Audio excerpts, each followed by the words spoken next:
We got the biscuits covered and we got the finger treated. That's some concoction that we're putting on the finger, and we're gonna do a video about it when we're all done. So, but it's working pretty good. Finger's looking good. Still got my fingernail. That's pretty good too. Everybody's kind of amazed. I don't know if it's gonna fall off, so stay tuned. Hit that subscribe button. All right, so today what we're gonna do is I gotta do a little bit of maintenance on the skid steer. I'm noticing I got an issue with the track. And also I wanna tell you guys about Mom's accident. Yeah, I know. So I'll tell you all about it. All right, here we go.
All right, so what we're gonna do is we're gonna learn about adjusting tracks on a track machine.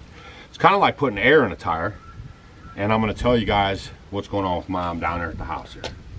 So this is like a service plate, right? You gotta take this off.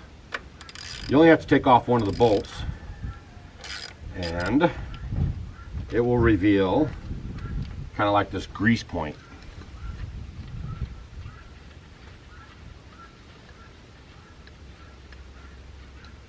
Those guineas are going at it, boy. See right there? And then inside of here, there's a grease fitting, okay? Now what you want to do is measure your tracks from this wheel, from these wheels here, see the wheels, down to the track needs to be about 1.5 inches or 1 inch, right around in there, okay? No more and no less. If it's too less, it could stretch the tracks out. And if it's too less, it'll cause it to be loose, and then it can roll off of here and cause damage to your tracks. So you want to keep them at a good tension area, and 1.5 to 1 inch to 1.5 inches is good. Now see, this is the track that just got serviced, and we're over 2 inches right now, so that's a problem. And then basically just pump it up until you achieve your level of tension, right? And I love these little grease guns. You guys saw when I built Mom's cabin that I was using that caulk gun, battery operated caulk gun. I'm telling you, if you're gonna do this stuff, you're gonna want it. And just like this here too, right? Just to save so much time and energy. It's just the bee's knees. While I push that, you can see the tracks kind of sucking up to those rollers, right? And then we'll get another reading on them here in a second.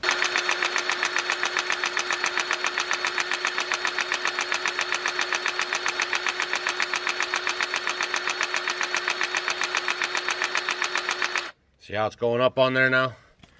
And then you just get that back here and you do your measurement again. Now we're getting somewhere. Almost to 1.5 inches. So we got a ways to go.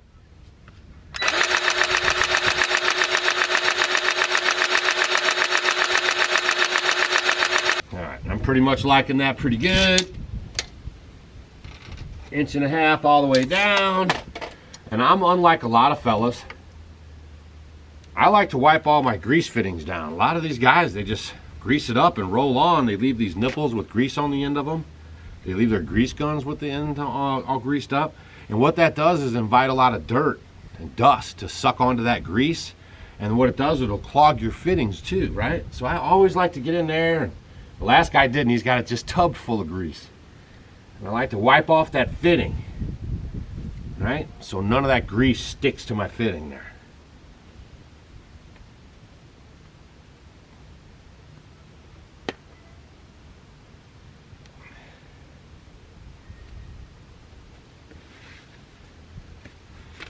don't know why more guys aren't like that. It's just the way I was taught. Leave a comment down below. Do you wipe off your grease fittings? Make sure they're clean.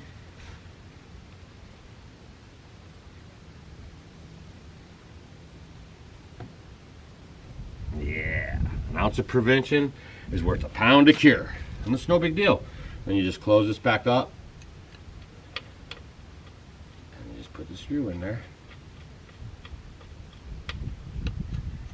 But yeah, you don't want to be running these things with the tracks loose. And I don't know, some people might not even know that, right?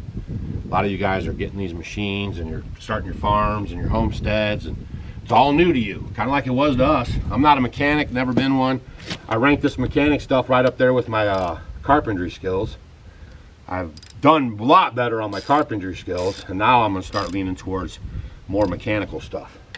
You guys are going to want to learn all this stuff on your homestead or at your farm and stuff, because it's just so expensive to take your stuff out and have it worked on. You'll find that out pretty quick. So it's good to learn these basic skills, that's for sure. All right, so we got this side tight, and we're gonna go do the other side now. All right, I think the other side looks pretty good, actually. I was just looking at it, eyeballing it, and I thought to myself, that looks like it's pretty on the money. It's right at 1.5. 1.5. 1.5. So no adjustment necessary. Yeah, it was just that other side. They had just messed with that track and everything. So that's, I guess that's to be expected, right? Just a little adjustment after a couple of days of use. So you just got to keep your eye on your stuff, because you guys don't want to cost a lot more money to make it right than it does to take care of it along the way. All right, let me go tell you guys what happened to Mom. She already done had a car accident. I can't believe it. So if you guys are leaving the city and you're coming out to this, this rural life, and it's all brand new to you. Now my mom, she's been up here plenty of times. She knows about the deer, and she knows about driving in the country, and these four-way stops. We don't have any stop signs out here. You just drive on down the way. So, she knows about all that stuff. We've been living up here for 12 years, and she's been up here quite a few times. All right, so in October, that's when all this stuff went down. She was coming back to her house from somewhere. I don't know, I think she went down to about, down there in the city area to go do some stuff, some running around, and she was coming back around dusk. So she was driving around in October. That's the rut season around here. We live in white-tailed deer country. I think we got more white-tailed deer than anybody. That's what they say. They come from miles around to come hunting around here. And she was coming home, back to her house, but it was dusk out. Let me lower this bucket here.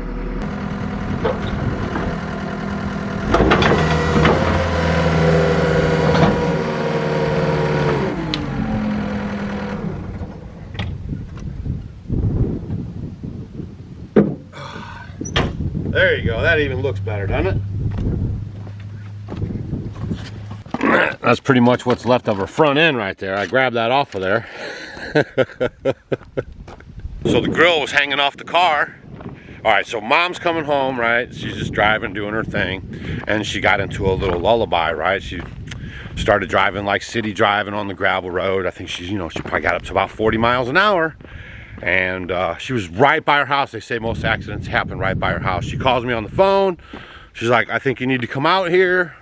I just hit a deer. And I go, what? I said, you were going too fast. What were you doing? And she knew it too, boy. She said, yeah, just come out here and see what's up. So I jumped in the car, and then she called me back and she said, I don't know, I got out and I don't know if I should drive the car, but the deer got up and ran away. And I said, well, that's kind of good, I guess. I didn't want to have to deal with a deer, right?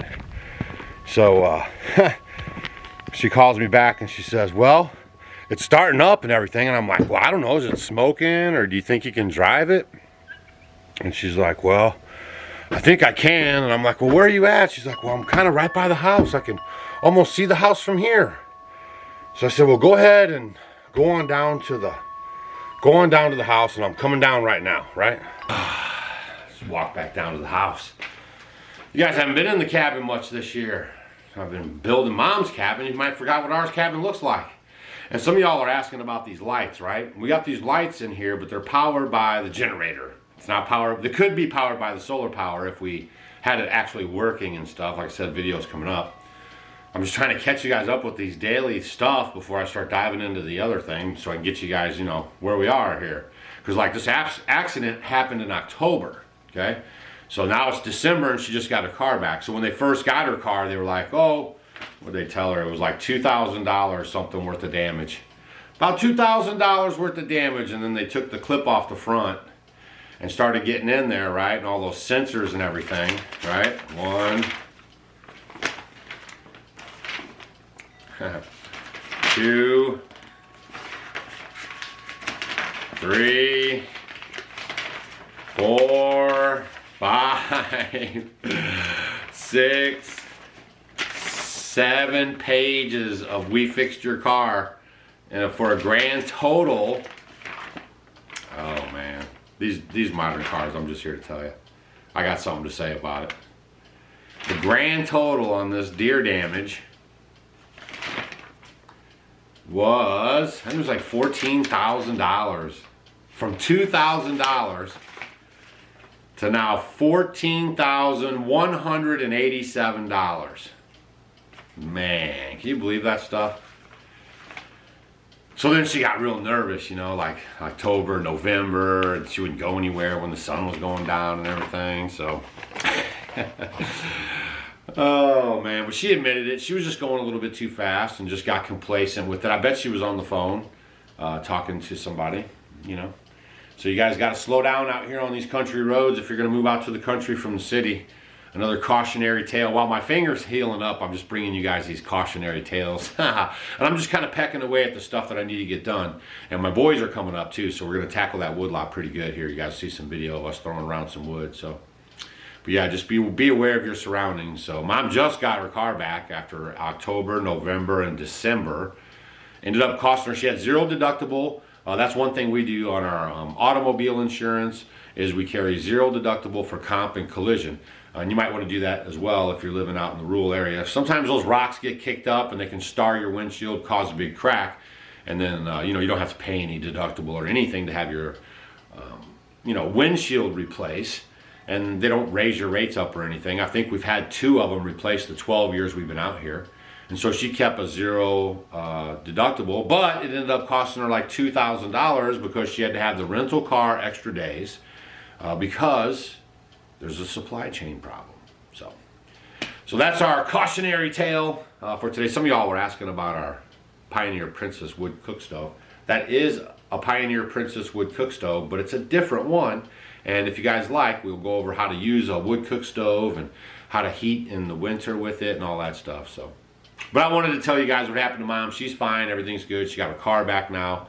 And you know, just if you're transitioning from the city to the country, you just have to take into account now that instead of other vehicles and drivers, you know, pay attention because there's animals on the road. You know, some people's, their cows get out. So you could come around a hairpin turn in your little quiet little country town and there could be a cow sitting right there, right? So you just want to take it easy. Don't get too fast on the roads. There's no speed limits. There's no stop signs. I think there's a song like that.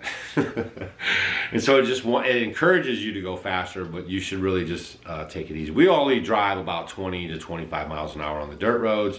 It's a thing me and Stacy have. And I've noticed right a little over 30 is when it really starts kicking up the dust, so I don't like to drive that fast anyway. So, but Mom wanted me to tell you guys that she's fine, everything's fine. Just kind of shook her up a little bit, but she's definitely being careful from here on out, driving much slower and paying attention. There's been times when we've been out here and I was driving, like when we first got here, I had a Jeep and I was driving the Jeep and Noah was in the Jeep with me and we were going along and I saw the deer right off on the side there, just standing there kind of looking at us. And we were just driving, you know, I was watching him, watch the road, watching him. And it, honest to goodness, he like took off and beelined right for the side of the truck. The Jeep. We were driving, and then I saw him coming, and right when he came almost headbutting into the side of the Jeep, he turned sideways, and I turned, and he just kind of tapped the side and ran off that way. And Noah was like, whoa, he'd never seen nothing like that. That was the closest call. But I mean, it's just something about them. I don't know if it's a vehicle thing or what, but it's just like magnets out there. So just be careful if you're making the transition. I'm yakking too much. I'll see you guys on the next video, and I hope you guys had a great Merry Christmas and a Hanukkah, and that you're ready to grab 2022 by the horns and you know, get more self-sufficient. That's the name of the game going forward, right? Not co-opting your life out to systems, but being more self-sufficient. All right, see you guys on the next video. This video was brought to you by Plain and Simple Chocolate Tea from Off Grid with Doug and Stacy. The weather outside is frightful. A cup of chocolate tea is so delightful. Made from the husks of roasted cacao beans, it has a chocolatey aroma, yet tastes like an herbal tea. This beverage is rich in mood-enhancing theobromine, the perfect replacement or addition to your morning cup of coffee. You can find it at offgridwithdougandstacy.com. Plain and simple chocolate tea makes me happy.